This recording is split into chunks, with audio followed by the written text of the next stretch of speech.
নগাঁৱত নিচামুক্তি ভাৰত অভিযানৰ অন্তৰ্গত সপ্তাহজোৰা কাৰ্যসূচী শোভাযাত্ৰাৰে আৰম্ভ কৰিলে কাৰ্যসূচীৰ শুভাৰম্ভ। নগাঁৱত ভাৰত চৰকাৰৰ সহযোগত প্ৰজাপিতা ব্ৰহ্মকুমাৰী ঈশ্বৰীয় বিশ্ববিদ্যালয়ৰ দ্বাৰা নিচামুক্তি ভাৰত অভিযানৰ বৃহৎ কাৰ্যসূচীৰ আৰম্ভ।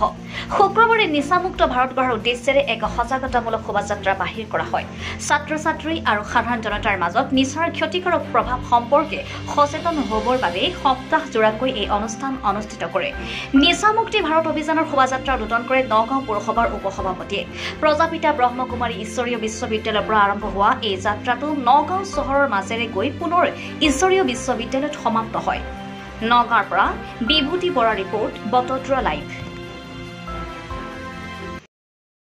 সংবাদ মাধ্যমক এটা কথা ক'ব বিচাৰোঁ যে আমাৰ প্ৰজাপিতা ব্ৰহ্মকুমাৰী ঈশ্বৰীয় বিশ্ববিদ্যালয়ৰ মেইন লক্ষ্যই হৈছে মানৱ জাতিক দুখ অশান্তিৰ পৰা কেনেকৈ ৰক্ষা পাব পাৰি সেই উদ্দেশ্যে আজি আমি দেখা পাইছোঁ আমাৰ নগাঁও ডিষ্ট্ৰিক্টেই নহয় বিভিন্ন ঠাইত আজি নিচাত বন্দী হৈ ঘৰ সংসাৰবিলাক ধ্বংস হ'বলৈ লৈছে।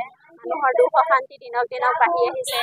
স্কুলৰ ষ্টুডেণ্টেই হওক চবেই আৰু ব্ৰহ্মকুমাৰী যিসকল ভাই ভনী আহে ইয়াত আমি ব্ৰহ্মকুমাৰী যে 97% আমি নচামুক্ত কৰিব পাৰোঁ সেই উদ্দেশ্যে আমি আজি ৰেলী লৈছোঁ আৰু চৰকাৰে আমাক সহযোগ দিছে যে আমাৰ মাধ্যমৰ দ্বাৰা আমি ৰাইজক সজাগতা আনিব বিচাৰিছোঁ যে নিচাই আমাক কিমান দিনক দিনে ৰোগী বাঢ়ি গৈছে আৰু এতিয়া বৰ্তমান ভাৰতবৰ্ষত 25% বছৰত ৰোগ বাঢ়িছে একমাত্ৰ নিচাৰ কাৰণে।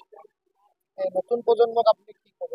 আমি নতুন প্ৰজন্মক ক'ব বিচাৰোঁ যে আজি নতুন প্ৰজন্ম যিসকল ইউথ তেখেতলোক আমাৰ দেশৰ এটা সম্পত্তি। যদি আমি দেশৰ সম্পত্তি আমাৰ হাতৰ পৰা হেৰাই যায় তেতিয়াহ'লে আমি আমাৰ দেশখনক স্বাধীন বুলি আমি কেনেকৈ ক'ম?